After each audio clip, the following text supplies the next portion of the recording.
Magandang hapon, ngayon ay araw ng Lunes, July 15, 2024. Update po muli sa lagay ng panahon.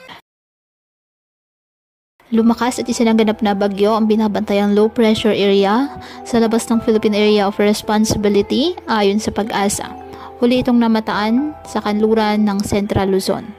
Taglay ang lakas ng hangin na 45 km per hour malapit sa gitna at pagbugsong aabot sa 55 km per hour habang kumikilos sa direksyong pakanluran, hilagang kanluran sa bilis na 25 km per hour.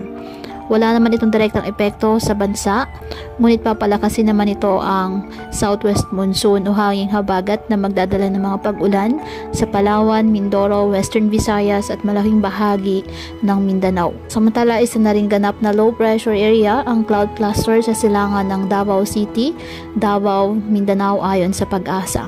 Posible ito na maging bagyo bago tumawid sa Eastern Visayas at Bicol region sa mga susunod na araw. Ngayong araw, asahan ang mga pag-ulan sa maraming bahagi ng bansa na dulot po ng habagat na kung saan pinalakas rin po ng bagyong nasa labas ng Philippine Area of Responsibility kasabay ng mga localized thunderstorms.